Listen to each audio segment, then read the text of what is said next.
Hello friends, இன்றைக்கி night has கம்மோட episode 4 தான் பார்க்க போகிறோம். இந்த எபிசோட் இன்னுமே விறுவிறுப்பாக இருக்குது. வாங்க நம்ம எபிசோட்குள்ளே சீக்கிரமாக போயிடலாம். எபிசோட் ஸ்டார்டிங்லேயே பாவம் எல்லாரும் அவங்க ஃபோனை அடித்து பிடிச்சி தேடிக்கிட்டு இருக்காங்க. எல்லாருக்கும் கிடச்சிக்கிட்டு இருக்கு. ஆனால் பாவம் நம்ம ஹீரோயின் ஃபோன் மட்டும் இல்லை. கிடைக்காதவங்க கண்ணெல்லாம் திரும்ப ஒயிட் ஆக ஆரம்பிக்க ஃபோனில் வார்னிங் வருது. அவங்களே கொத்திக்கிட்டு செத்துறாங்க. சில பேர் போய் ஏதாவது இடிச்சுக்கிட்டு சாகுறாங்க.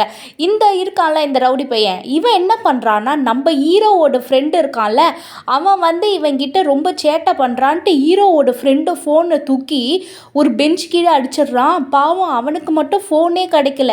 இங்கே அந்த அசிஸ்டன்ட் பொண்ணு இருக்கால, அவள் ஃப்ரெண்டு ஒருத்தி இவளை போட்டு கொடுத்துருப்பா. இவ தான் சேனை தள்ளி கொல்ல பண்ணா காட்டில் அப்படின்ட்டு. அதனால் அவள் ஃப்ரெண்டு மேலே இருந்த காணில் அவள் ஃப்ரெண்டுக்கே ஓட் பண்ணிடுறா. அதை கேட்டு இவ தான் மாஃபியாவாக இருக்கும்னு அந்த அசிஸ்டன்ட் பொண்ணோட ஃப்ரெண்ட்ஸும் பாவம் இந்த பொண்ணுக்கே ஓட் பண்ணிடுறாங்க.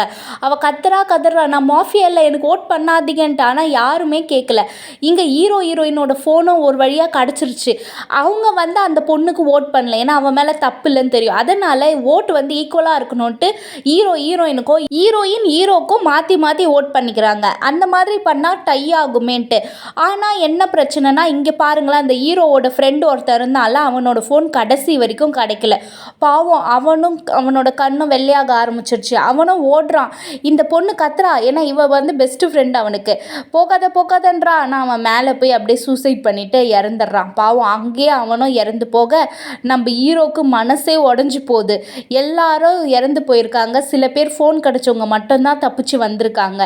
அதெல்லாம் பார்த்துட்டு இந்த பொண்ணு வேற, எனக்கு எதுக்கு மாஃபியான்னு ஓட் போட்டிங்க, எனக்கு எதுக்கு ஓட் பண்ணீங்க, நான் இல்லைன்னு சொன்னேன்ல, அவள் பேச்சு கேட்டுக்கிட்டு எனக்கு ஓட் பண்ணிட்டீங்களே, நாளைக்கு நான் எப்படி உயிரோடு இருக்க போகிறது இல்லைன்னு பாவம் அந்த அசிஸ்டன்ட் பொண்ணோட ஃப்ரெண்டு அழுதுகிட்டே போகிறா.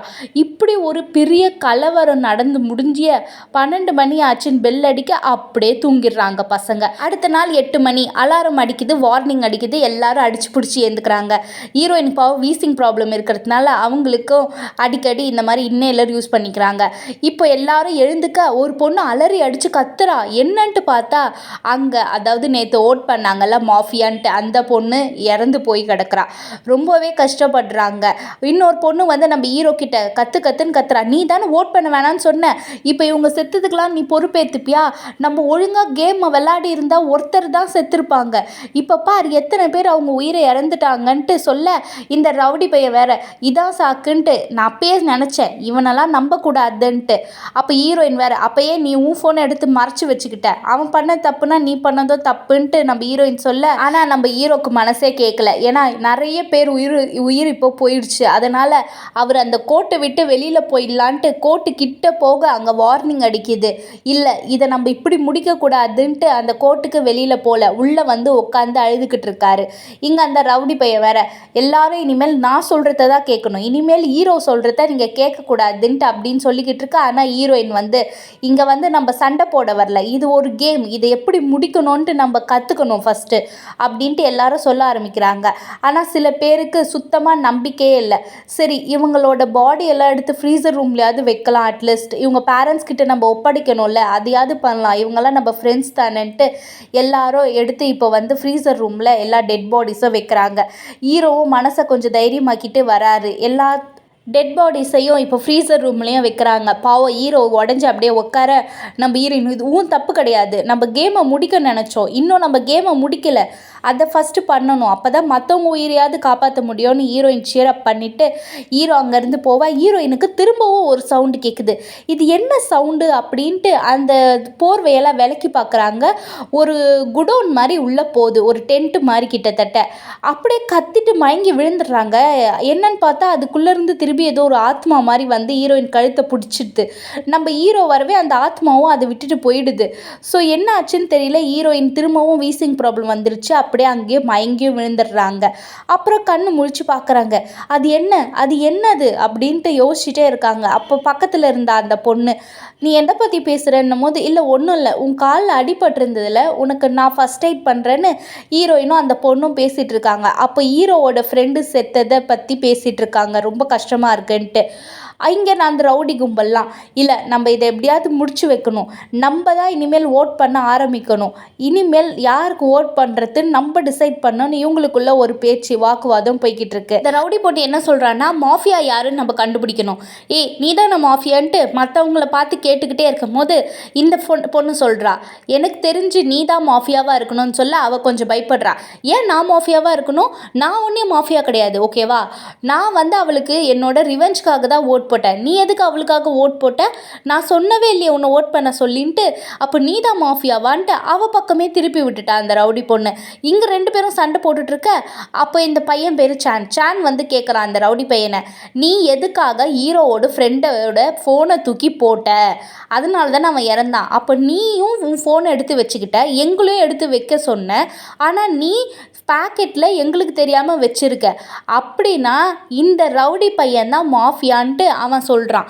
மற்றவங்கெல்லாம் அப்படியா அப்படின்னு கேட்டுகிட்டே இருக்கும்போது இந்த ரவுடி பையன் என்ன பண்ணுறான், என்னையும் மாஃபியா நீ சந்தேகப்படுறியான்ட்டு அந்த ஜானுக்கே ஓட் பண்ணிடுறான்.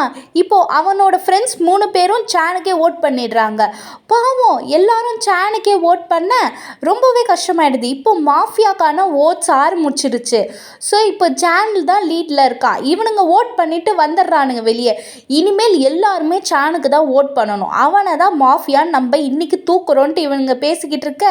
பாவம் நம்ம ஹீரோயினுக்கு என்ன பண்ணுறதுனே தெரியல. இப்போ ஓட் ஆரம்பிச்சிருச்சு, அப்போ நம்மள ஓட் பண்ணணும், இல்லைனா சான்ஸ் செத்துருவானே அப்படின்ட்டு இவங்களுக்குள்ள பேச்சு போய்கிட்டு இருக்கு. அப்போ 2 பேர் இல்லை இனிமேல் நான் ஓட் பண்ணுறதா இல்லை ஏதோ நடந்துட்ட போதும் எனக்கு தெரியாதுன்ட்டு எல்லாரும் அங்கேருந்து போக ஆரம்பிக்கிறாங்க. அப்போ சில பேர் சிட்டிசன்ஸாகவும் இருப்பாங்க, சில பேர் டாக்டர்ஸாகவும் இருப்பாங்க. டாக்டர்ஸ் நினச்சா மாஃபியாவையும் காப்பாற்ற முடியும், சிட்டிசன்ஸையும் காப்பாற்ற முடியும். இங்கே யாராவது டாக்டர் இருக்கீங்களான்னு கேட்குறாங்க, ஆனால் அதுக்கும் யாருமே பதில் சொல்ல மாட்றாங்க. அப்போ இந்த ரவுடி பையன் என்ன பண்ணுறான்னா அங்கே போன சில பேர் பிடிச்சிட்டு வந்து இங்கே உட்கார வச்சு, இது பார் நான் உனக்கு சாப்பாடு எல்லாம் தரேன், நீ ஒழுங்காக சானுக்கு தான் ஓட் பண்ணுறீங்க நீங்கள்லாம் சரியா அப்படின்ட்டு ஆல்ரெடி இருந்த 2 பேர் பிடிச்சிட்டு வந்து பிளாக்மெயில் பண்ணிக்கிட்டு இருக்கான். இங்கே சான் என்ன பண்ணுறான்னா தயவு செஞ்சு இங்கே இருக்க எல்லாரும் வந்து அந்த ரவுடி பையனுக்கு தான் ஓட் பண்ணுறீங்க, ஏன்னா அவனால் தான் நேற்று ஒருத்தர் இறந்தான், இப்போ நானும் இறக்க போகிறேன், இங்கே நடக்கிறது உங்களுக்கு புரியுதா? எனக்கு அந்த ரவுடி பையன் மேலே தான் டவுட்டாகவே இருக்குது, தயவு செஞ்சு அவனுக்கு நீங்கள் ஓட் பண்ணுங்க அப்படின்னு சொல்ல வேறு வழி இல்லாமல் ஹீரோயினும் ஒத்துக்கிறாங்க. எல்லாருமே அந்த ரவுடிக்கே ஓட் பண்ண ஆரம்பிச்சிடுறாங்க. இங்கே எல்லார் ஓட்டும் அந்த ரவுடிக்கே விழுது. ஒரு பக்கம் சானுக்கு ஓட் போட்டுட்டு இருக்காங்க, ஒரு பக்கம் ரவுடி பையனுக்கு ஓட் பண்ணிட்டு இருக்காங்க. ஆனால் ரவுடி பையனோட ஓட்டு வந்து லீடிங்கில் இருக்கு. ஸோ இவன் இப்போ என்ன பண்ண போகிறான் சானை, இல்லை மற்றவங்களை என்ன பண்ண போகிறான்ட்டு அப்படி யோசிச்சுட்டே இருக்கும் போது இங்கே ஹீரோயின் நான் உடனே அந்த வெண்டிலேட்டர் ரூமுக்கு போய் ஆகணும், அங்கே நான் எதையும் பார்த்தேன், அங்கே ஏதோ ஒரு சுரங்கம் மாதிரி இருந்துச்சு, நான் போயிட்டு வரேன், நீங்கள் வெளியிலே நின்றுட்டுருங்கன்ட்டு ஃப்ரெண்ட்ஸ் 2 பேர் வெளில நிற்க வச்சுட்டு இந்த சுரங்கத்துக்குள்ளே நம்ம ஹீரோயின் உள்ளே நுழைய ஆரம்பிக்கிறாங்க. ஃப்ரெண்ட்ஸ் 2 பேர் வெளியே நின்றுக்கிட்டு இருக்காங்க, ஹீரோயின் மட்டும் அந்த சுரங்கம் மாதிரி ஒரு போகுது. அதுக்குள்ளே டார்ச் லைட் எடுத்துக்கிட்டு, அதாவது ஃபோனில் இருக்க லைட் எடுத்துக்கிட்டு போகிறாங்க. போகுது பெரிய சுரங்கம் மாதிரி போய்கிட்டே இருக்குது. திடீர்னு என்னாச்சுன்னு தெரியல, ஒரு பெரிய கேட் மாதிரி ஓப்பன் ஆகுது. அந்த கேட்டையும் திறந்துக்கிட்டு நம்ம ஹீரோயின் உள்ளே நடந்து போய்கிட்டே இருக்காங்க. அப்போ பொத்துன்னு கீழே விழுந்துடுறாங்க. என்னன்னு பார்த்தா அங்கே பெரிய ஒரு ஏரியாவே இருக்குது கீழே. இங்கே என்ன சவுண்டுன்ட்டு எல்லாரும் பார்த்துக்கிட்டு இருக்காங்க. அவ்வளோ பெரிய இன்ஸ்டியூட்டு கீழே ஒரு பேஸ்மெண்ட்டே இருக்குது. அங்கே தான் போய் நம்ம ஹீரோயின் விழுந்திருக்காங்க. ரொம்ப கையில் லைட்டாக அடி வேற பட்டுருச்சு. ஆனாலும் எப்படியோ எழுந்து அந்த இடம் என்ன இடம்னு பார்க்குறாங்க. பெரிய பேஸ்மெண்ட்டாக இருக்குது. அப்படியே உள்ளே போகிறாங்க. அங்கே தான் ஒரு பெரிய ட்விஸ்டே. அந்த ரூம் தான் ஒரு டெக்னிக்கல் ரூமாகவே யாரும் யூஸ் பண்ணிக்கிட்டு இருக்காங்க. அங்கே தான் கேமரா இருக்குது, லேப்டாப் இருக்குது, கிட்டத்தட்ட அதுதான் டெக்னிக்கல் ரூமே. இந்த இன்ஸ்டியூட்டையே ஒர்க் பண்ண வைக்கிற ஒரு ரூமாகவே அங்கே இருக்குது. ஆனால் அது யார் ஆப்ரேட் பண்ணுறதுன்ட்டு ஹீரோயினுக்கு தெரியல. அப்படியே இந்த எபிசோடையும் முடிக்கிறாங்க ஃப்ரெண்ட்ஸ். யாரு தான் இதுக்கு பின்னாடிலாம் இருக்கா, யாரு தான் நம்ம ஸ்டூடெண்ட்ஸை மாட்ட வச்சுருக்கான்ட்டு நம்ம அடுத்த எபிசோடில் தெளிவாக பார்க்கலாம் ஃப்ரெண்ட்ஸ். அடுத்த எபிசோடில் தான் பெரிய ஒரு ட்விஸ்டே ரிவீல் ஆக போகுது. ஸோ சப்ஸ்கிரைப் பண்ணாதுங்க, மறக்காமல் எங்கள் சேனலை சப்ஸ்கிரைப் பண்ணிவிடுங்க ஃப்ரெண்ட்ஸ். Bye friends.